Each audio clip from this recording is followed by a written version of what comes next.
بسم اللہ الرحمن الرحیم۔ آج ہم گفتگو کریں گے انسانوں کے مراتب پر۔ دنیا کے اندر سارے انسان انسانیت کے اعتبار سے برابر ہیں، لیکن مراتب کے اعتبار سے ہر انسان کا الگ الگ درجہ ہے۔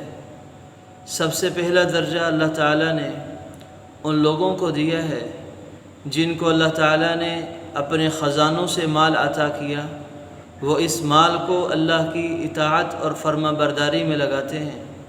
دنیا تو ملی ہے لیکن دنیا کی محبت سے ان کے دل خالی ہیں۔ کیا مطلب؟ کہ اس دنیا کو وہ آخرت کے لیے سرمایہ کاری کے طور پر استعمال کرتے ہیں، اس دنیا کے مال کو، متاع کو آخرت کے گھر میں اپنا عظیم الشان گھر جنت کو سنوارنے میں استعمال کرتے ہیں۔ اس دنیا کے اندر جو اللہ تعالیٰ نے مال دیا ہے اس کو صدقہ، خیرات کے ذریعے اور اللہ کی اطاعت کے ذریعے استعمال کرتے ہیں، اللہ کی اطاعت میں استعمال کرتے ہیں۔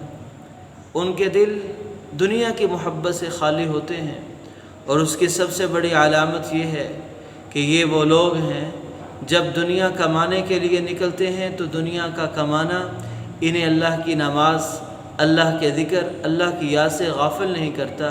رجال لا تلہیہم تجارت ولا بیع عن ذکر اللہ واقام الصلاۃ وایتاء الزکاۃ۔ اللہ تعالیٰ نے یہ خوش نصیب وہ لوگ جو پہلے مرتبے پر ہیں ان کی تعریف کی کہ ان کو ہم نے بہت مال دیا، مارکیٹ میں جاتے ہیں، اپنے کاروبار میں جاتے ہیں، لیکن لا تلہیہم تجارت ولا بیع عن ذکر اللہ، یہ مال و دولت، یہ کمانا اللہ کے ذکر سے، نماز سے، زکوٰۃ ادا کرنے سے نہیں روکتا، بلکہ یہ لوگ اپنے مالداری کے ذریعے اللہ تعالیٰ کا قرب حاصل کرتے ہیں اور مسلسل کرتے ہی رہتے ہیں۔ یہ خوش نصیب انسان ہیں جنہیں دنیا بھی ملی ہے، دنیا کی نعمتیں بھی ملی ہیں اور آخرت کی نعمتوں سے بھی نوازے جائیں گے۔ دوسری قسم کے وہ لوگ جنہیں دنیا تو نہیں ملی لیکن ان کے دل دنیا کی محبت سے خالی ہیں، وہ جتنا انہیں مل جاتا ہے وہ صبر کے ساتھ گزارا کر لیتے ہیں، نافرمانی کے ذریعے کماتے نہیں اور نہ شکری کے ذریعے اپنے اعمال کو ضائع نہیں کرتے، بلکہ اپنی نظر ان کی آخرت کے گھر پر ہے کہ دنیا کی زندگی تو گزر ہی جانی ہے۔ اگر آج تھوڑے بہت پیسے ملے ہیں، تھوڑا بہت مال ملا ہے، تھوڑی بہت راحتیں ملی ہیں، آج اگر مشقتیں ہیں تو مرنے کے بعد تمام مشقتیں ختم ہو جائیں گی۔ اس لیے اللہ کے نبی صلی اللہ علیہ وسلم نے ارشاد فرمایا کہ ایک غریب مسلمان، نیک غریب مسلمان، وہ مالدار سے 500 سال پہلے جنت میں جائے گا، اس لیے کہ دنیا میں اس کے پاس مال تھا ہی نہیں۔ دنیا کے اندر مال ہوتا، اس کو کمانے کے لیے نکلتا، جمع کرتا، پھر اس کا حساب ہوتا کہاں سے کمایا، کہاں پر لگایا۔ اس نیک مسلمان نے کمایا بھی بہت کم جو ضرورت میں استعمال ہوا، اور پھر جو تھا اس کو استعمال کر کے ختم کر دیا، اس لیے 500 سال پہلے جنت میں چلا جائے گا۔ اس سے بڑی سعادت کی کیا بات ہو سکتی ہے کہ اللہ کے نبی صلی اللہ علیہ وسلم ہمیشہ یہ دعا کرتے تھے، اللہم احیینی مسکینا وامیتنی مسکینا واحشرنی فی زمرۃ المساکین۔ یا اللہ مجھے ہمیشہ مسکین رکھ، یا اللہ مسکینوں والی موت عطا فرما اور مسکینوں کے ساتھ میرا حشر ہو۔ اس لیے کہ اللہ کے نبی صلی اللہ علیہ وسلم اس دنیا کی اہمیت اور اس دنیا کی ویلیو کو جانتے تھے کہ اس کی اللہ کے ہاں کوئی ویلیو نہیں، کوئی وقعت نہیں۔ لو كانت الدنيا تعدل عند الله جناح بعوضة ما سقى الكافر منها شربة ماء او كما قال علیہ الصلوۃ والسلام۔ نبی کریم صلی اللہ علیہ وسلم نے ارشاد فرمایا کہ اگر اس دنیا کی کوئی وقعت، کوئی ویلیو ہوتی اللہ کے ہاں، اللہ کافر کو پانی کا گھونٹ بھی نہ پلاتے۔ تو اللہ نے جو اتنی وسعت کر رکھی ہے، نافرمان کے پاس بھی ہے، غیر مسلم کے پاس بھی ہے، ہر ایک اس دنیا کی چیزوں کو استعمال کر رہا ہے، نیک ہو بد ہو۔ معلوم ہوا یہ ضرورت کے بقدر اللہ نے دی ہے، کسی کو بھی مل جائے۔ دنیا کا زیادہ مل جانا یا کم ہو جانا یہ کم بختی یا خوش بختی کی علامت نہیں، اصل چیز تو اللہ کی محبت ہے اور دنیا کی محبت سے دل کا خالی ہونا۔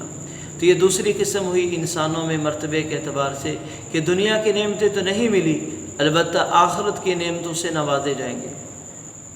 تیسری قسم کے وہ لوگ جن کو اللہ تعالیٰ نے دنیا کا مال و متاع تو بہت عطا کیا، لیکن اس مال و متاع کو اللہ کی نافرمانی میں استعمال کرتے ہیں، اللہ کی نافرمانی والے کاموں میں لگاتے ہیں، کمانے کا طریقہ بھی حرام اور ناجائز، کمانے کے لیے جھوٹ میں، سود میں، رشوت میں، دھوکے فراڈ میں پڑتے ہیں اور تمام ناجائز سورسز استعمال کر کے مال کمایا، اب کمانے کے بعد اسے نافرمانی کے کاموں میں، گانے بجانے میں، حرام دیکھنے میں، حرام کاری میں، گناہ کی محافل سجانے میں اور خرافات میں لگا دیا، تو یہ تیسری قسم کے برے لوگ ہیں جن کو اللہ ناپسند فرماتا ہے کہ مال دیا تھا فرما برداری پر آئیں، یہ مال کے ذریعے سرکشی پر آ گئے۔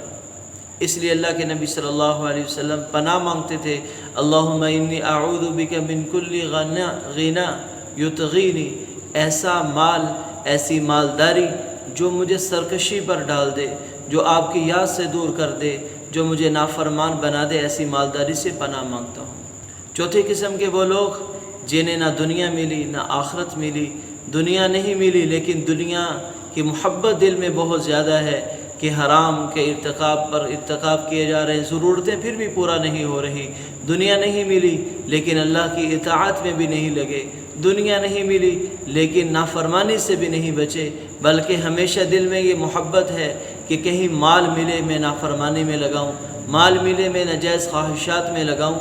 یہ چوتھی قسم انتہا برے درجے لوگوں کی ہے۔ اللہ کے نبی صلی اللہ علیہ وسلم فرما رہے ہیں، خاسر الدنیا والآخرہ، یہ لوگ دنیا آخرت کا خسارہ اٹھانے والے ہیں۔ ان کے ہاتھ میں نہ دین آیا نہ دنیا آئی، نہ دنیا کی نعمتیں حاصل کر سکے، نہ مرنے کے بعد انہیں نعمتیں ملیں گی۔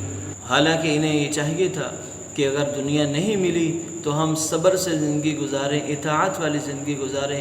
اللہ تعالیٰ کی ہزار حکمتیں ہیں، اللہ تعالیٰ نے معیشت کو، رزق کو تقسیم کیا ہے، اللہ کی ذات حکیم ہے، معلوم ہے کہ کس کو کتنا رزق دینا ہے، اس لیے جس کو زیادہ ملا وہ فرما برداری پر آئے، جس سے کم ملا وہ صبر کے ساتھ اللہ کی فرما برداری پر آئے۔ تو یہ چار اقسام کے لوگ ہیں، چاروں اپنے مرتبے کے اعتبار سے جزا یا سزا کے مستحق ہوں گے۔